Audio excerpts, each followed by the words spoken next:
Good morning, friends. Standard 10th, subject English, Unit 3, Grammar, Vocabulary, Comprehension and Function. એનો આપણે અભ્યાસ કરીશું. તો પહેલાં textbook page number 31, V1. Pollution is a major problem of our times. મિત્રો, આપણે અહીંયા ખાલી જગ્યા પૂરવાની છે અને તમને ખાલી જગ્યા નથી, જવાબ છે બોક્સમાં આપેલા છે. તો પોલ્યુશન એ આપણા આ સમયની મોટી સમસ્યા છે. Air, water and land all are polluted. બધા જ પાણી, હવા, જમીન બધા જ પ્રદૂષિત છે. Poor waste disposal is a blame for many of the problems. Poor waste, જે ખરાબ જે કચરો છે એનો નિકાલ, disposal is to blame for many other problems. ઘણા બધા સમસ્યાના કારણ બન્યા છે. પોલ્યુશન ઓફ ધ એટમોસ્ફિયર, વાતાવરણનું પ્રદૂષણ, has lead to the destruction of ozone. Ozone by શું આવશે? Layer, LAYER. The destruction of ozone layer and greenhouse effect. તો પોલ્યુશન એ વાતાવરણમાં શું કરે છે? ઓઝોન વાયુનો સ્તરને નુકસાન કરે છે અને ગ્રીન હાઉસ ઇફેક્ટ પણ લાવે છે. Moreover we are wasting our natural resources એટલે સ્ત્રોતો. આપણે આપણા કુદરતી સંપત્તિ, ધ એક્ટ ઓફ ડિફોરેસ્ટેશન એટલે કે વન નાબૂદીકરણ has also created many problems. વૃક્ષો કાપવાનું કાર્ય એને શું કહેવાય? વન નાબૂદીકરણ. Each of us has to act sincerely to protect our environment. તો પહેલાંમાં શું આવશે? પોલ્યુટેડ, બીજામાં આવશે ડિસ્પોઝલ, ત્રીજામાં આવશે લેયર, ચોથામાં આવશે ગ્રીન હાઉસ, પાંચમામાં આવશે રિસોર્સિસ, છઠ્ઠામાં આવશે ડિફોરેસ્ટેશન, સાતમામાં આવશે એન્વાયરમેન્ટ. તો પરીક્ષામાં તમને ખાલી જગ્યામાં પૂછાય તો ખ્યાલ આવવો જોઈએ.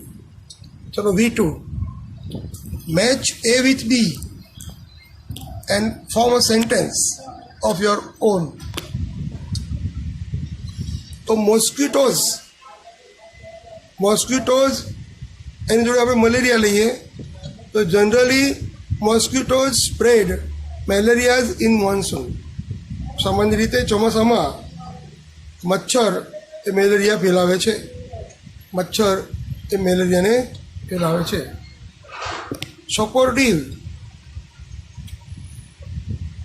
સપોર્ટિવ તો આપણે અહીંયા parents.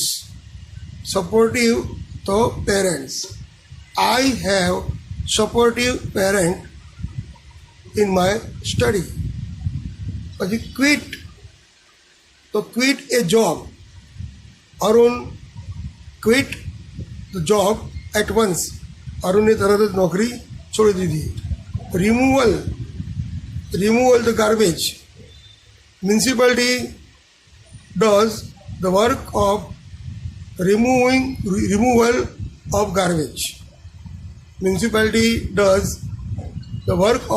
Removal of garbage.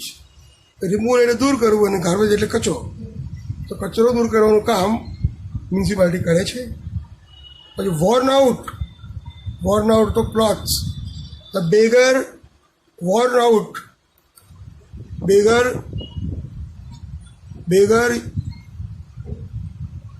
Gave or beggar get worn out clothes from our family. એટલે ભિખારીને ફાટેલા કપડાં અમે આપ્યા.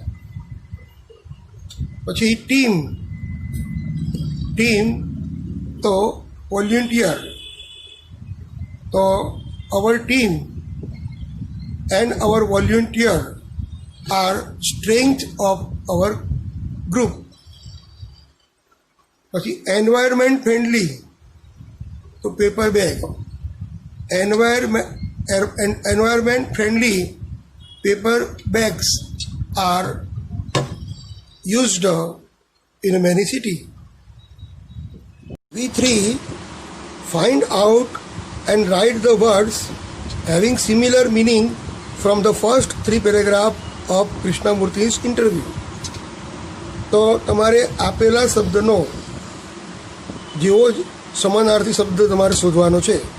તો એસ્ટાબ્લિશ્ડ સ્થાપના કરવી, તો ફાઉન્ડેડ. પછી સી શોર દરિયા કિનારો એટલે બીચ, BEACH. વેરી ડર્ટી તો હેવીલી પોલ્યુટેડ, ખૂબ જ પ્રદૂષિત હોય તે. વેરીડ વેરિયસ, અલગ અલગ. કીપ ઓન ચાલુ રાખવું, તો કન્ટિન્યુડ. CONTINUED. ફ્યુ તો એ કપલ. આસિસ્ટ સહાય કરવી, સપોર્ટ કરવો. સ્ટ્રગલ સંઘર્ષ, તો કોન્ફ્લિક્ટ લેવલ સંઘર્ષ કરવો. બ્યુટીફુલ સુંદર, લવલી.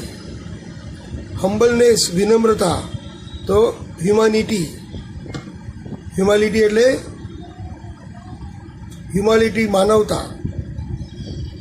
હવે V4 જુઓ, એમાં પણ તમારે ખાલી જગ્યા પૂરવાની છે. તમને શબ્દો આપ્યા છે ઉપર. Every parent is worried about the future of her or his son or daughter. દરેક પેરેન્ટ્સ પોતાના દીકરા કે દીકરીના ભવિષ્યની ચિંતા કરે છે. શું આવશે અહીંયા? પેરેન્ટ્સ. એ વોલ્યુન્ટિયર સ્વયંસેવક. Volunteer works selflessly in the mission he or she joins. સ્વયંસેવકો નિસ્વાર્થ ભાવે કોઈ પણ મિશન હોય કે કોઈ પણ કાર્ય હોય એમાં જોડાય છે. People rush to have a glimpse of superstar whenever she or he goes. People rush એટલે લોકો ધક્કામધુક્કી કરવા લાગ્યા. In to have a glimpse એટલે એક નજર રાખવા માટે, of superstar વેરેવર C or he goes. A superstar જ્યાં જ્યાં પણ ગયા ત્યાં લોકોના ટોળાએ તેમને ઘેરી લીધા. Jenil's father is concern about the environment.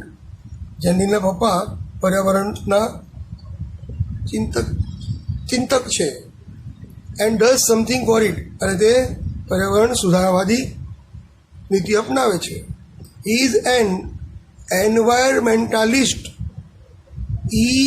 ENVIRENMENTALIST. Environmentalist આપણને આપ્યું જ છે અહીંયા, બરાબર. તો તે પર્યાવરણવાદી છે. Mister Iyer is busy in his laboratory inventing something. તો કંઈક શોધવા માટે મિસ્ટર અય્યર પોતાની પ્રયોગશાળામાં વ્યસ્ત છે. તો હી ઇઝ એ, અહીં તમારે 2 જવાબ આવશે. સાયન્ટિફિક રિસર્ચર અહીંયા પણ આપ્યું જ છે, સાયન્ટિફિક રિસર્ચર. તો 2 શબ્દોનો સમૂહ લેવો પડશે. Scientific researcher. Ram Gopal Varma produce horror and suspense movies. Ram Gopal Varma એ ભયાનક અને રહસ્યમય પિક્ચરો બનાવે છે. He is a film maker.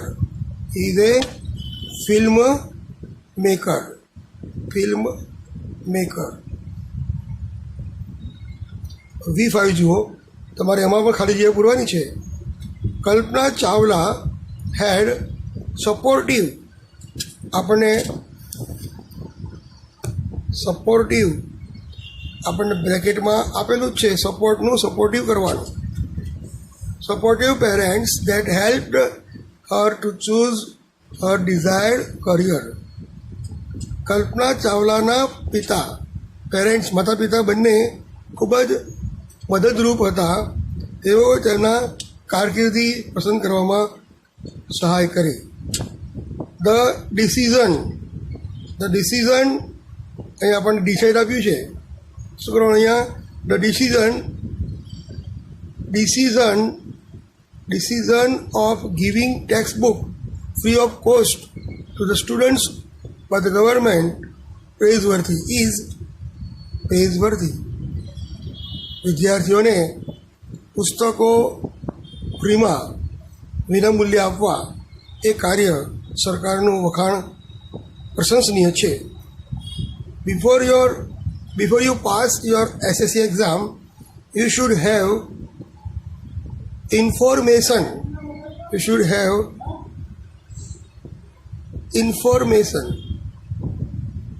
should have information about all the course after 10th. 10મા ધોરણ પછી કયા કયા કોર્સ છે તમારે એની માહિતી હોવી જોઈએ.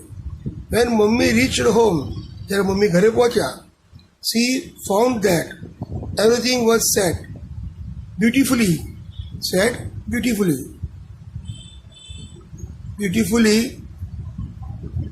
in the room. મમ્મી જ્યારે ઘરે પહોંચ્યા ત્યારે તેણે જોયું કે બધી જ વસ્તુ સુંદર રીતે ગોઠવેલી હતી. Our request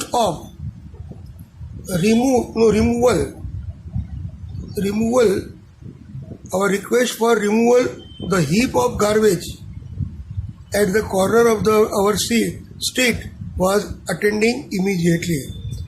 અમારી જે વિનંતી, અમારા ઘરના 4 રસ્તા ઉપર કચરાનો ઢગલો એ અમારા રસ્તા ઉપર હતો, તે તરત જ દૂર કરાયો. was attended immediately. The government has launched a project to clean polluted rivers of country.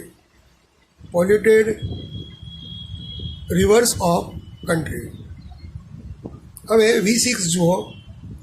P7, use the set of words to frame a sentence. વાક્ય બનાવવા માટે આપેલા શબ્દોનો ઉપયોગ કરો. You may change the order and form of the word. તમે શબ્દને રૂપ બદલી શકો, એનો ક્રમ પણ બદલી શકો છો. પહેલું છે કોન્ફ્લિક્ટ, એરોગેન્ટ અને ઓફિસ. તો અહીં આપણે an honest person will always have conflict with his arrogant boss in the office. તો આ રીતે વાક્ય બનાવ્યું જેમાં કોન્ફ્લિક્ટ આવી ગયો, પછી એરોગન્ટ આવી ગયો અને પછી ઓફિસ આવી ગયું. આમ 3 શબ્દોનો ઉપયોગ કરી આપણે વાક્ય બનાવ્યું. એ જ રીતે બીજું હેજિટેશન, ક્વિટ, જોબ. તો I did not have any hesitation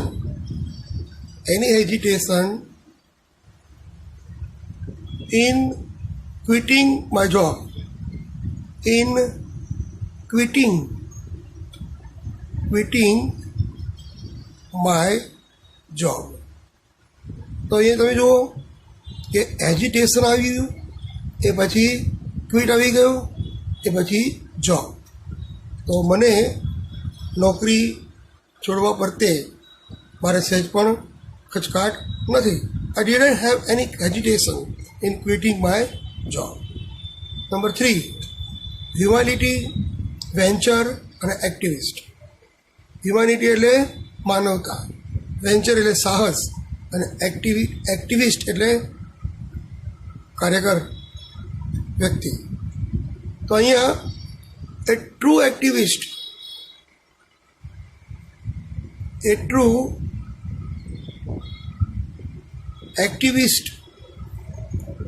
activist will succeed in his venture only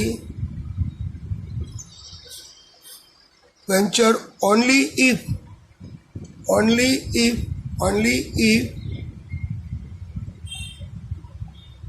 he remains humble. He remains humble. તમે જો પહેલાં હ્યુમાનિટી છે, પછી વેન્ચર આવી ગયું, પછી એક્ટિવિસ્ટ આવી ગયું. અહીંયા તમે જે હ્યુમાનિટી છે એનું હમ્બલ આવી ગયું. ચોથું વાક્ય, volunteer enterprise large scale. Volunteer enterprise અને લાર્જ સ્કેલ. તો અહીંયા volunteer of our enterprise perform with large scale planning. Volunteers of our enterprise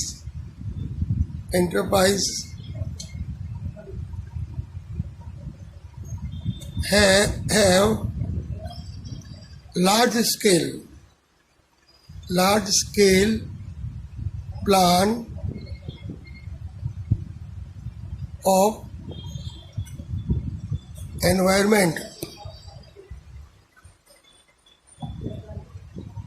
હવે કોમ્પ્રિહેન્શનમાં tick mark the most appropriate option. તમને આપેલા 3 ઓપ્શનમાંથી કયો ઓપ્શન એ સાચું ખાલી જગ્યામાં જવાબ આવી શકે. Arun learnt from his teacher never to stop learning. શિક્ષક પાસેથી અરુણ શું શીખ્યો? ક્યારે પણ ભણવાનું શીખવાનું બંધ કરવું નહીં. What is the basis of life? પાણી એ જીવનનો આધાર છે. મીન્સ ઓલ લિવિંગ બીંગ્સ, બધા જ સજીવો need water to grow and live. દરેક સજીવને વિકાસ માટે અને જીવવા માટે પાણીની જરૂર પડે છે. Green cover around Arun's school inspired him. The green covers around Arun's school inspired him. B.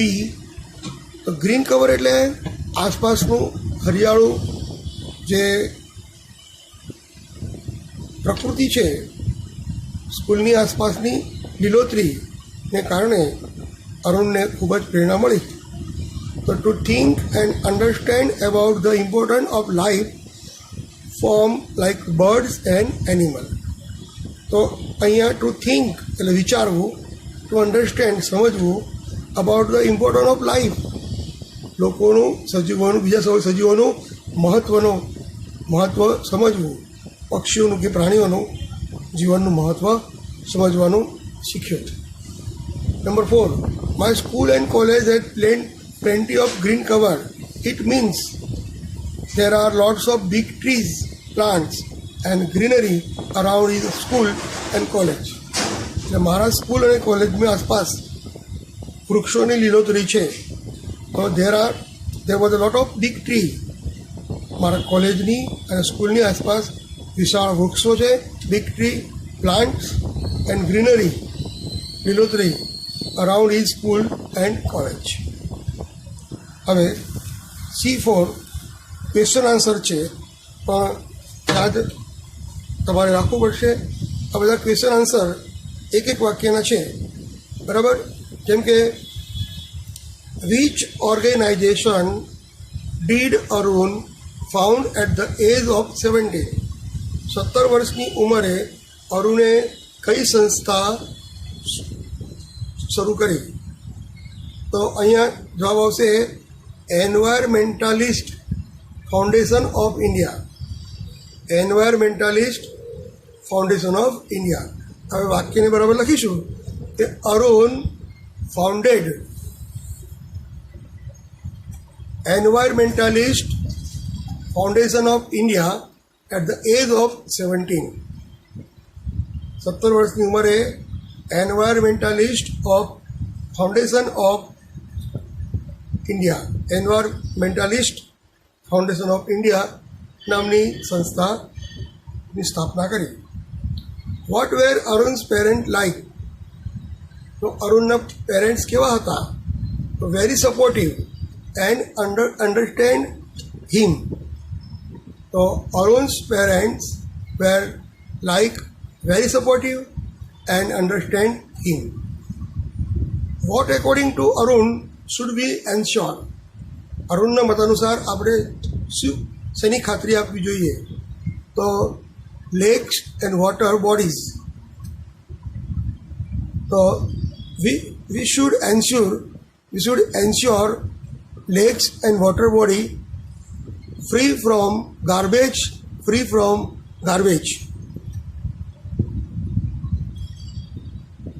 Lakes and water bodies free from garbage. What did Arun and his team do to protect themselves from dust?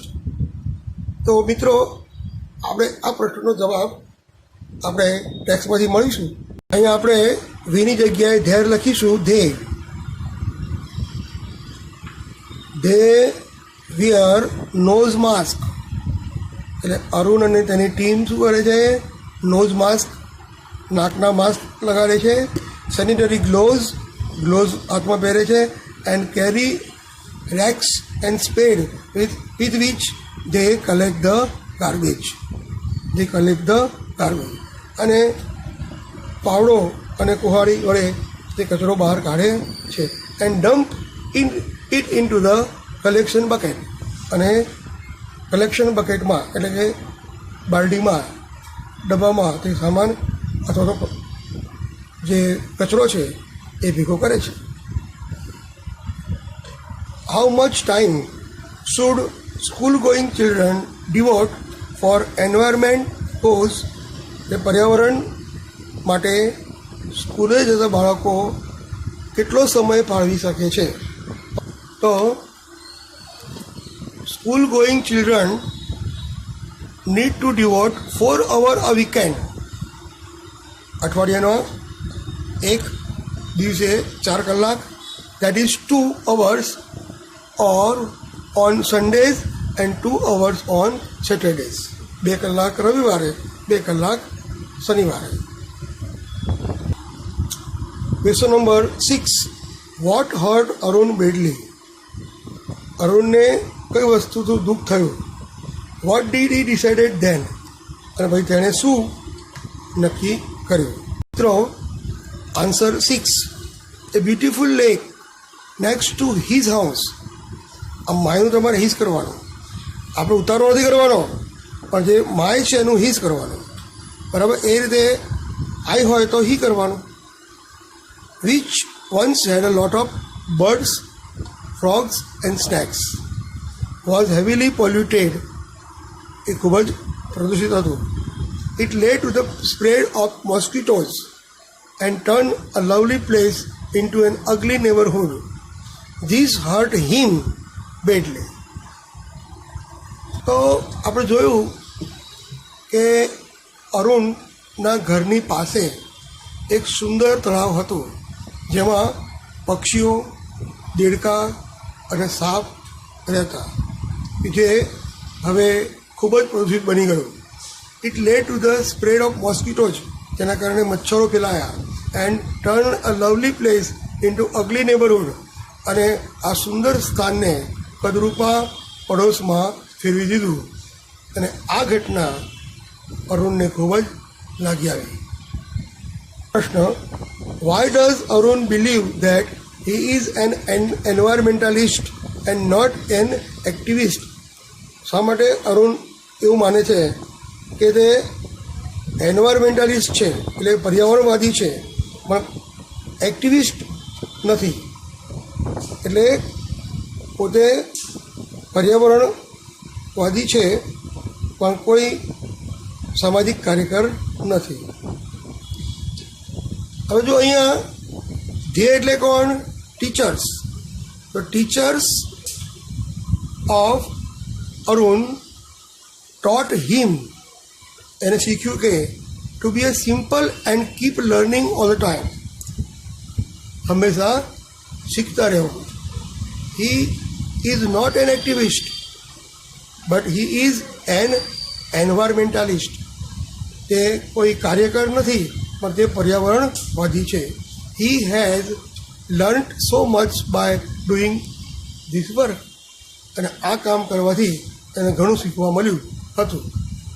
મિત્રો, આ યુનિટની અંદર તમારે એડવર્બનો અભ્યાસ કરવાનો છે. Adverb એટલે ક્રિયા વિશેષણ. તો જો L5 fill in the gaps. Use always, never, sometime, often and seldom. તો યુવરાજ amaze me. He is never sad. He is never sad. એ ક્યારેય ઉદાસ રહેતો નથી.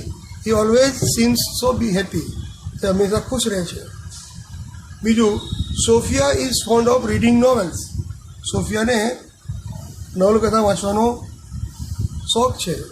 હર વોકેબ્યુલરી ઇઝ અ ગુડ. એનો શબ્દભંડોળ પણ સારો છે. But sometimes she uses dictionary to look for meaning of the new word. ઘણીવાર તે ડિક્શનરીમાં નવા શબ્દોને અર્થ શોધવા માટે ઉપયોગ કરે છે. Faizal is a good at English. ફૈઝલને ઇંગ્લિશમાં ખૂબ જ રસ છે અને તે પ્રભુત્વ છે. He seldom makes any grammatical errors. તે ભાગ્યે જ કોઈ ગ્રામરની ભૂલ કરે છે. તો સેલ્ડમ એટલે ભાગ્યે જ. Kunjal is the best singer of our school. Kunjal એ અમારા સ્કૂલની શ્રેષ્ઠ ગાયિકા છે, શ્રેષ્ઠ ગાયક છે. He always attend his music classes. તે હંમેશા પોતાના સંગીતના ક્લાસીસને અટેન્ડ કરે છે. Disha is a brilliant athletes. Disha એ ખૂબ જ તેજસ્વી રમતવીર છે. She never skip her practice session. તે ક્યારેય પોતાનો પ્રેક્ટિસનો સેશન બરાબર ક્યારેય છોડતી નથી. તો અહીં તમે નેવર, ક્યારેય નહીં, પછી સમટાઈમ ઘણીવાર, ઓપન વારંવાર અને સેલ્ડમ એટલે ભાગ્યે જ. આ શબ્દો એ વાક્યમાં જે ક્રિયા છે એની વિશેષતા બતાવે છે. આથી તેમને ક્રિયા વિશેષણ કહેવામાં આવે છે. હા, L7 look at the group of sentence. નીચેના વાક્યોના સમૂહને જુઓ. Underline the frequency expression. Underline the frequency expression. જે પુનરાવર્તન કરનાર જે વર્ણન છે એને તમે અંડરલાઇન કરો. Tick the sentence which have acceptable word order and cross mark the wrong once. સાચું હોય તો ટીક કરો અને ખોટું હોય તો ચોકડી મારો. જુઓ, sometime forget my wife's birthday. તો sometime I forget my wife's birthday. પછી I forgot sometime my wife's birthday. તો આ વાક્ય ખોટું, ગ્રામેટિકલી રોંગ છે. આઈ ફોરગેટ સમટાઈમનો ઉપયોગ હકારાત્મકમાં થાય, નકારાત્મકમાં થાય નહીં. એટલે આઈ ફોરગોટ સમટાઈમ્સ એ લખવું અયોગ્ય છે. બીજું, I read seldom for the newspaper. હું ભાગ્યે જ છાપું વાંચું છું, તો એ રોંગ છે. પણ આઈ સેલ્ડમ રીડ ધ ન્યૂઝપેપર. સેલ્ડમનો ઉપયોગ ક્રિયાપદની આગળ થાય. હું ભાગ્યે જ ન્યૂઝપેપર વાંચું છું. સેલ્ડમ આઈ રીડ ધ ન્યૂઝપેપર. સેલ્ડમ વાક્યની શરૂઆતમાં આવતું નથી. ત્રીજું, She is usually in at this time of the day. આ સમયે તે અત્યારે ઓફિસમાં હોય છે. તો અહીંયા the use of usually is right. She is usually સામાન્ય રીતે આ ટાઈમે તે અહીંયા હોય છે. Usually she is in at this time of the day. દિવસના આ સમયે તે અહીંયા હોય છે. અને she is in at this time of the day usually. તો યુઝ્યુઅલીનું વાક્યની વચ્ચે પણ વાપરી શકાય, વાક્યની પહેલાં વાપરી શકાય, તો વાક્યની અંતે પણ વાપરી શકાય. તેનો અર્થ થાય વારંવાર, સામાન્ય રીતે. ચોથું, never he gates before 10 AM. તે 10 વાગે પહેલાં જતો નથી. તો નેવર આ રીતે વાક્યમાં વપરાય નહીં. He never gets before 10 AM. તો નેવર આ રીતે ક્રિયાપદની આગળ વપરાય, જેથી અર્થપૂર્ણતા બતાવે છે. અને હી gates never here before 10 AM. તો અહીંયા જે ક્રિયાપદ પછી નેવર મૂકવું એ પણ અયોગ્ય છે. મિત્રો, આપણે યુનિટ 3નું ગ્રામર જોયું. આપણે બોર્ડની પરીક્ષામાં જે મહત્ત્વના મુદ્દા હશે એવા કોમ્પ્રિહેન્શન, એવા ફંક્શન, લેંગ્વેજ વર્ક અને રાઇટિંગ જે મહત્ત્વના હશે પરીક્ષામાં એ આપણે લઈશું. અને જે ચલાવેલું હશે તમારે લખી અને મહાવરો કરવાનો રહેશે. ઓકે, તો હવે મળીશું નેક્સ્ટ લેક્ચરમાં. See you again on the next lecture. Bye bye.